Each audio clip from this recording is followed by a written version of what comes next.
ada total 16,38 juta hektar kebun sawit di seluruh Indonesia. Dan 6,72 juta hektarnya adalah milik petani, di milik perorangan, milik saya, orang-orang seperti saya atau keluarga saya atau bapak ibu yang lainnya. Dan selebihnya dimiliki oleh pemerintah dan juga swasta. Nah, ini adalah data yang sangat penting, adalah proyeksi pertumbuhan populasi dunia. Dari tahun 2020 sampai tahun 2050, perkiraan akan meningkat sekitar 2 miliar jumlah populasi. 2 miliar manusia yang akan hadir di dunia ini. Dan sawit adalah solusinya. Kenapa? Karena produksi sawit sangat-sangat signifikan dibandingkan minyak nabati lainnya. Nah, ini adalah dari 7 miliar orang menjadi 9,7 miliar, itu nilai atau jumlah orang yang sangat signifikan. Dan jika tidak ada sawit, maka akan terjadi deforestasi yang semakin besar. Dan itu seperti yang saya sampaikan tadi kepada Mbak Feni tadi di awal, bahwa pada saat saya di luar negeri, memang itu adalah sebuah fakta bahwa orang-orang, terutama orang-orang Eropa, sangat menjelek-jelekan mengenai sawit. Dan kita, sekarang sawit sudah dikelola oleh generasi kedua, maka kita sebagai generasi kedua harus menunjukkan kepada, tidak hanya kepada Indonesia, tapi kepada dunia, bahwa sawit benar-benar bermanfaat bagi masyarakat, karena sawit adalah pendapatan bagi masyarakat, terutama di Indonesia. Nah, ini adalah sekalian informasi bahwa dari total luasan lahan untuk minyak nabati di seluruh dunia, kelapa sawit hanya menggunakan sekitar 7%-nya saja. Dan kita lihat di sebelah kanan, produktivitas sawit itu sangat-sangat jauh, yaitu ada sekitar 4 ton per hektar per tahun CPO dibandingkan dengan minyak nabati lainnya. Nah, ini sangat-sangat signifikan. Itu yang saya sampaikan tadi, bahwa jika tidak ada sawit, maka akan terjadi deforestasi yang lebih besar. Nah, jika tidak ada sawit, maka minyak nabati lain ini harus menopang pertumbuhan populasi 2 miliar itu selama 30 tahun. Dan bayangkan jumlah pestisida yang dibutuhkan, jumlah bibit yang dibutuhkan, jumlah lahan yang dibutuhkan, dan segala macamnya, itu sangat-sangat tidak menguntungkan jika dibandingkan masyarakat dunia dan juga Indonesia mengharapkan sawit. Sawit adalah jawaban untuk pertumbuhan populasi dunia. Nah, ini adalah bukti di sebelah kiri bahwa sawit benar-benar bermanfaat untuk menurunkan tingkat kemiskinan terutama di Indonesia. Dari tahun 1995 sampai 2019, tingkat kemiskinan jauh turun secara signifikan, dan juga tingkat kelaparan di Indonesia juga jauh turun signifikan dari tahun 1995 hingga tahun 2019. Nah, ini dikarenakan juga sesuai dengan peningkatan kepemilikan lahan kebun sawit oleh masyarakat. Dan inilah data fakta atau faktual bahwa kabupaten dengan jumlah lahan sawit yang lebih banyak, atau dengan sawit atau tanpa sawit, kabupaten tersebut dapat menjadi lebih makmur jika terdapat sawit di dalamnya. Nah, karena ada banyak sekali orang, jutaan masyarakat di seluruh Indonesia dan ratusan ribu masyarakat di seluruh provinsi di seluruh Indonesia sangat menggantungkan hidupnya kepada sawit. Dan dapat kita lihat angkanya gapnya sangat jauh antara kabupaten dengan perkebunan sawit dan juga kabupaten tanpa perkebunan kelapa sawit. Nah, sekarang saatnya kita berbicara mengenai petani sawit naik kelas. Karena sekarang sawit sudah dikelola oleh generasi kedua, generasi penerus. Yang saya sendiri pun juga sekolah hingga S2 itu dari berondolan sawit, kebun keluarga. Nah, itu adalah sekarang bagi kita sebagai generasi kedua harus mengambil langkah tegas untuk membuat kelapa sawit menjadi lebih maju dan lebih diakui oleh Indonesia dan juga dunia. Karena ada banyak juga, bukan hanya dari negara-negara luar, tapi di dalam negeri juga sudah banyak LSM-LSM yang menginformasikan bahwa sawit itu tidak baik dan segala macamnya. Dan ada banyak orang-orang juga dengan mudahnya memakan atau menerima informasi yang tidak benar itu. Nah, sekarang kita sebagai generasi kedua, kita harus mengambil langkah bahwa sawit memang bermanfaat bagi masyarakat, terutama masyarakat di Indonesia. Nah, ini adalah data yang juga tadi disampaikan oleh pembicara sebelumnya. Ini adalah target bauran biodiesel dari tahun 2018 dan juga target di tahun 2025. Nah, kita lihat implementasinya dan target dan realisasinya adalah pada tahun 2020 sampai 2025. Pada tahun 2019 pada saat B20, B20, lalu 2020 naik menjadi B30 dan dipertahankan hingga tahun ini 2021. Dan direncanakan untuk terus meningkat di tahun 2022, 2023, 2024 dan seterusnya menggunakan B50, B60, B70 hingga B100. Nah, kita lihat apa sih manfaatnya dari penggunaan biodiesel ini kepada petani.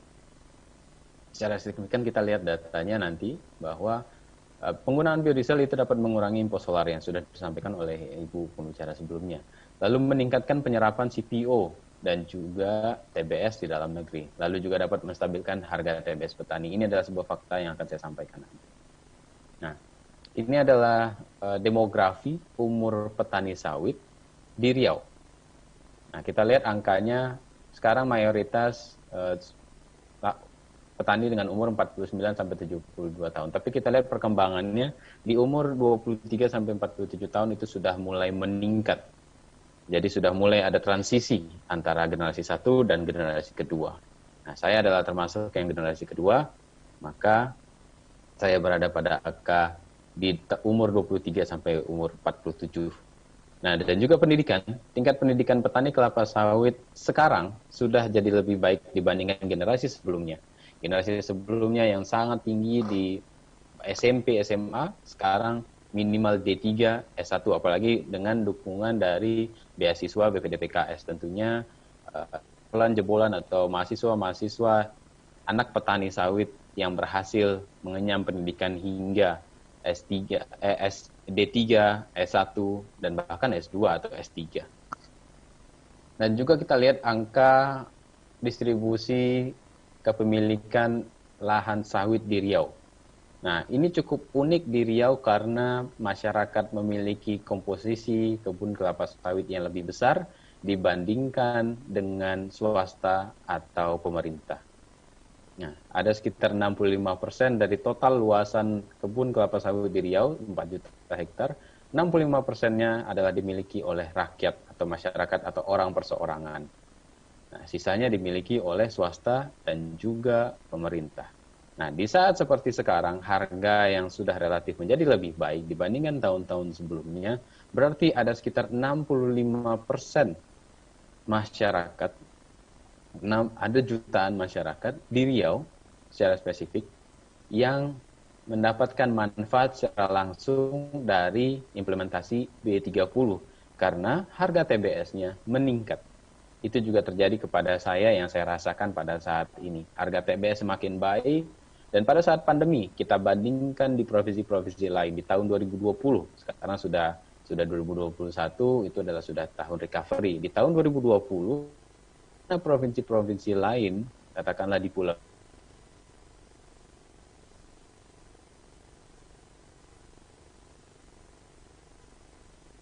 tapi di Riau tempat berbelanja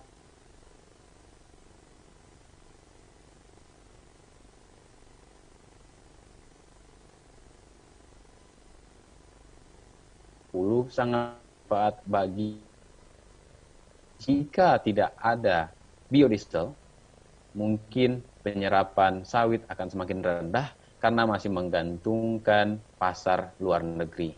Pada saat pasar luar negeri terjadi kontraksi, maka permintaan akan sedikit menurun. Tentu yang pembeli memiliki kekuatan lebih besar akan berdampak pada harga.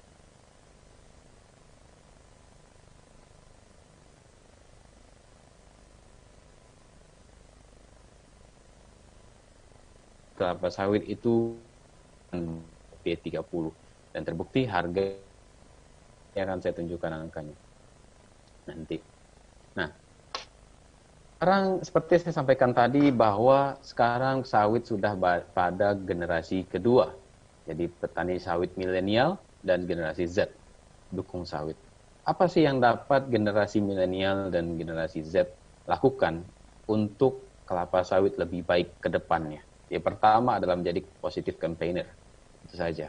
Kenapa? Karena generasi milenial dan generasi Z adalah orang-orang yang sangat familiar dengan teknologi, sangat familiar dengan sosial media, handphone, teknologi, laptop, dan segala macamnya. Informasi menjadi sangat kencang melalui Instagram, Facebook, berita-berita digital, dan lain sebagainya. Nah, sebagai generasi milenial ini kita harus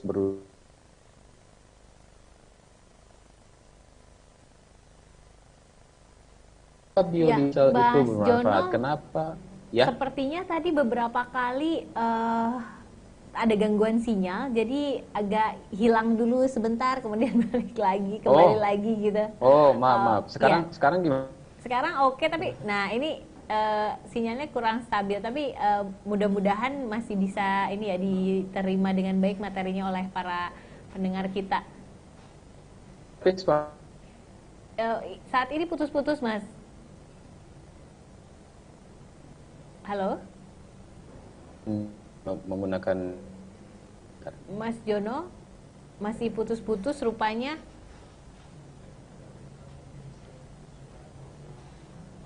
Mbak Feni. Nah, atau mungkin Mas Jono mohon maaf boleh dinonaktifkan videonya saat presentasi terlebih dahulu, nanti pas kita chit-chat baru ini agar mengurangi beban kuotanya. Oke, kalau sekarang gimana suara saya Mbak Feni? Karena Sekarang udah sebetulnya pakai jaringan backup. ini sebetulnya sekarang udah lebih bagus sih. Udah lebih bagus Boleh ya? dicoba. Oke, Ya, oke. baik. Oke. Silakan. Oke, nanti tolong diinfo lagi Mbak Feni ya kalau Ya, ada kendala ya. Makasih. baik, Mas. Terima kasih. Oke. Nah, jadi saya lanjutkan mengenai apa sih yang dapat dilakukan oleh petani sawit milenial dan Z dalam pengembangan sawit ke depannya. Itu adalah positive campaigner yang saya sampaikan tadi, bahwa sebagai generasi muda yang sangat familiar dengan informasi dan teknologi, kita harus menginformasikan bahwa kenapa sih biodiesel itu diperlukan dan apa fakta-fakta yang didapat selama implementasi biodiesel sampai sekarang B30.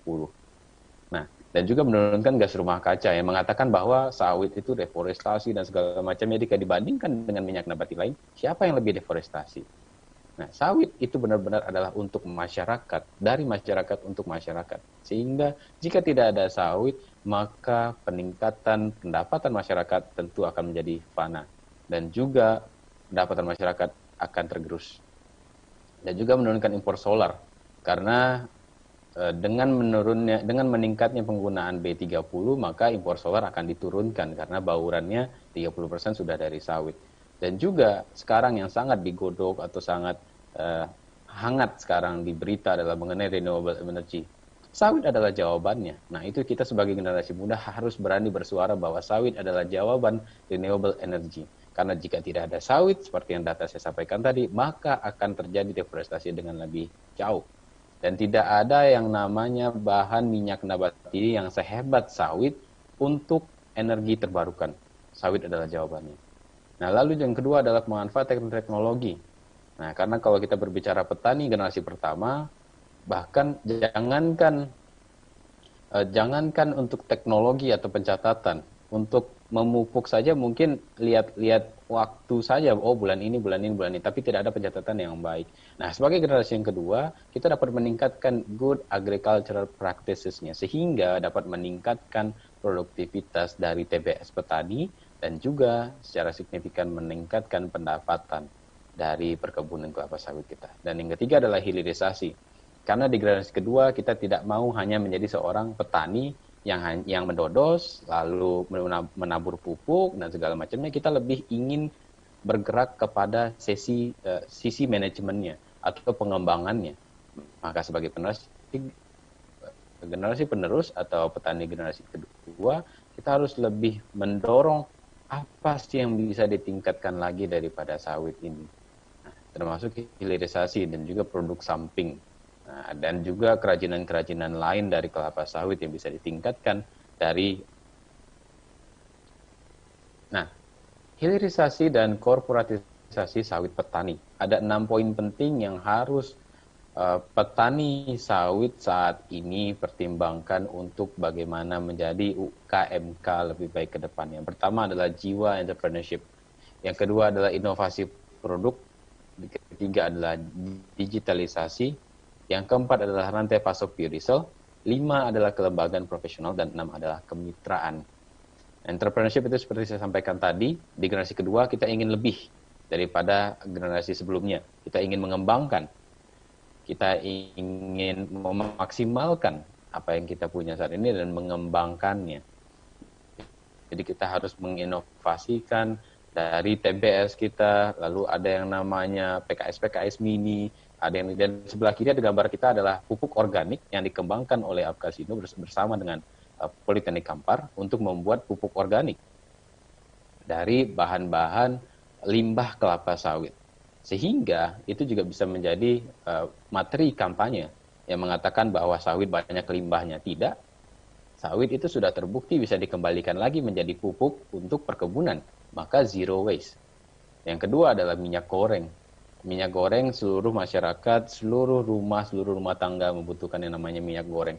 Bayangkan jika tidak ada minyak goreng kelapa sawit, contoh misalnya kita hanya menggunakan minyak goreng dari olive oil, maka harga gorengan secara gampangnya, harga gorengan yang sekarang 1.500 satunya, itu bisa menjadi harganya 5.000. Kenapa?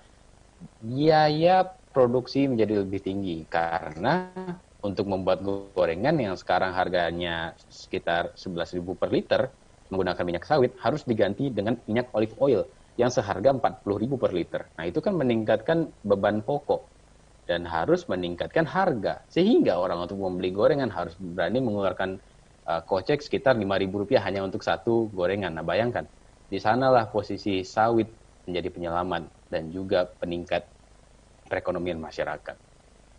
Dan juga kemitraan dan juga kelembagaan. Karena di generasi sebelumnya, seperti saya sampaikan tadi, bahwa generasi yang pertama mengenai pencatatan uang masuk, uang keluar, dan juga rencana-rencana proyeksi-proyeksi ke depannya itu tidak begitu diimplementasikan. Nah, di generasi kedua, kita harus membangun kelembagaan, entah itu kelompok tani, entah itu koperasi, dan segala macamnya.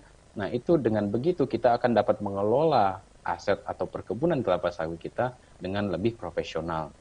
Dan juga kemitraan, kita harus membangun kemitraan yang setara. Nah, itu adalah kalimat yang selalu dilontarkan oleh ketua umum kami, adalah harus setara. Karena dulu mungkin bisa petani kelapa sawit istilahnya tanda kutip dipermainkan. Sekarang generasi kedua yang sudah aktif dengan teknologi, sudah aktif dengan informasi, maka kita harus mendorong kemitraan yang setara. Dan juga beasiswa BPKS ini sangat benar-benar signifikan manfaatnya bagi petani kelapa sawit. Karena apa? Ada banyak anak-anak petani yang tidak mendapatkan pendidikan yang baik di dalam negeri atau katakanlah di perdesaannya. Nah, dengan adanya beasiswa BPKS, mahasiswa, dan anak-anak petani ini, anak-anak program yang sangat luar biasa yang harus kita dukung. Nah, kita lihat, ini adalah anak-anak petani yang berjalan, pergi ke sekolah, melihat-lihat kebun keluarganya sambil belajar, lalu sampai ke sekolah. Nah, ini adalah informasi sebenarnya yang dapat dimiringkan oleh NGO melihat anak petani sedang berjalan di perkebunan keluarganya, atau sedang membantu mengambil brondolan untuk orang tuanya. Dikatakan di sana adalah anak-anak petani atau anak-anak yang dipekerjakan di bawah umur. Ini kan sangat miris sekali. Karena secara sosial ekonomi, kita sebagai negara sosial atau negara Indonesia ini, kita orang tua biasanya mengajak anak untuk pergi ke kebun, belajar bagaimana sih sawit itu, bagaimana sih buah sawit, apa sih mesokarp, apa sih endokarp dari sawit itu. Nah, itu adalah proses pembelajaran jiwa sosial. Nah, di sanalah kita belajar. Nah, dan itu juga lah yang terjadi dengan teman-teman saya sendiri atau rekan-rekan orang-orang yang di sekitar saya sendiri yang selalu bertanya, seperti pertanyaan Mbak Feni Sofyan tadi, kenapa sih Jono sudah jauh-jauh kuliah S2 ke luar negeri, sudah jauh-jauh kuliah S2 ke luar negeri, tapi kembali ke Indonesia untuk jadi petani? Jawabannya simple, bahwa sawit memang adalah sesuatu hal emas hijau yang tidak dimiliki oleh negara lain yang harus kita kembangkan sama-sama. Nah, kita sebagai generasi kedua terutama yang sudah mengenyam pendidikan di luar harus kembali ke dalam negeri untuk membantu negara kita untuk meningkatkan sistem, meningkatkan pola dari perkebunan kelapa sawit kita agar menjadi lebih Mas baik. Dan Jono? jika dihitung dari segi pendapatan, UMR saja jika kita ya Mbak. Ya, mohon maaf waktunya Ya, 5 Mbak Feni? menit lagi Mas Jono. Silakan dilanjutkan. Oke, siap, Mbak Feni, siap. Saya lagi terlalu semangat ini kayaknya. Oke, makasih Mbak Feni. Nah, itu adalah hal, kalau misalnya kita bandingkan saja, kita memiliki 2 hektar saja, itu sudah di atas UMR. Nah, itu yang selalu saya sampaikan kepada teman-teman saya. Kalau misalnya kerja di perusahaan, oke-oke saja. Tapi menjadi petani, kalian bisa membuka lapangan pekerjaan.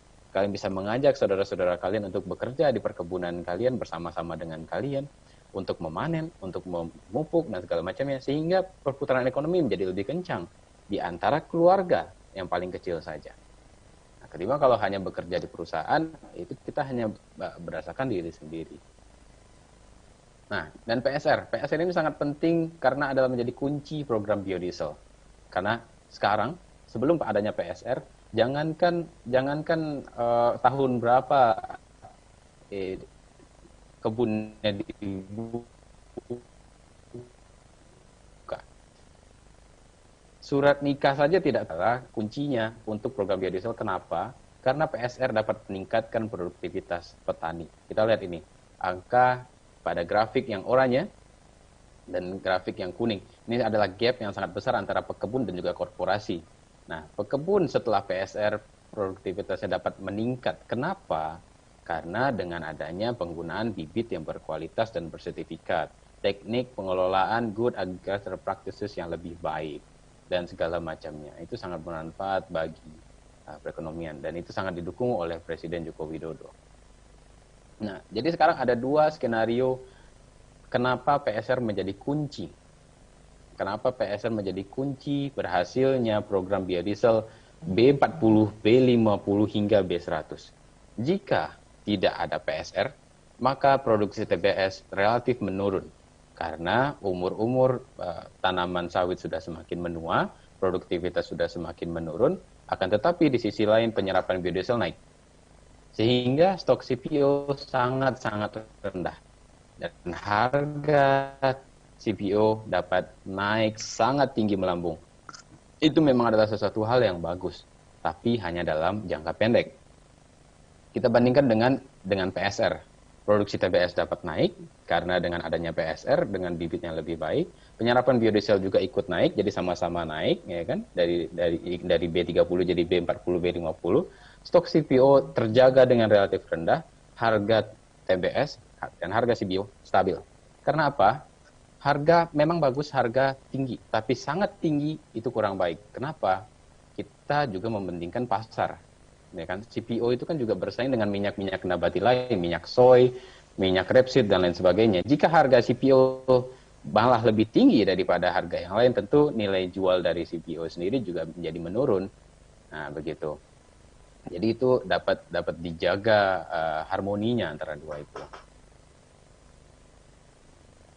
Nah, ini kita lihat harga TBS di tahun 2020 dan tahun 2019. 2019 adalah pada saat biodiesel B20.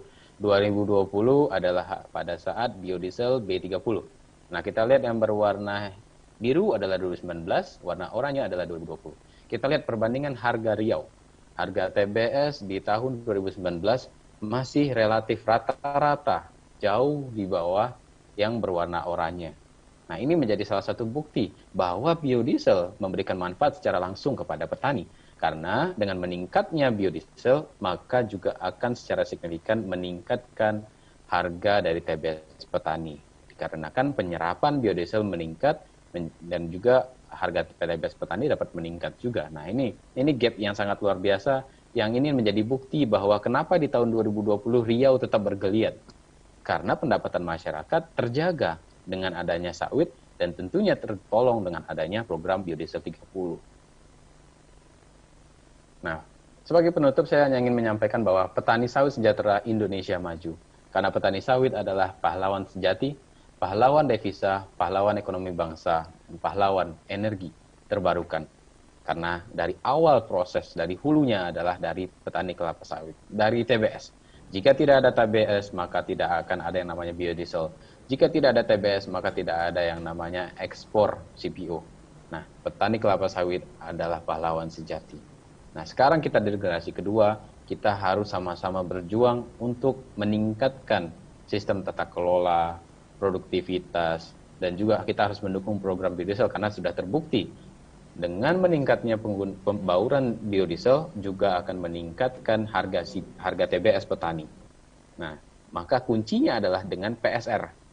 Jika tidak ada PSR, maka produksi TBS akan tetap sama dan penyerapan biodiesel akan sulit untuk ditingkatkan karena tentu kita juga harus mempertimbangkan pasar.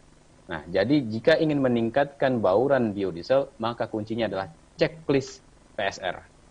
Dengan adanya PSR, maka produktivitas petani meningkat, TBS meningkat, CPO meningkat, dapat diolah lebih baik lagi dalam bauran 40%, 50%, hingga B100, dan harga TBS stabil.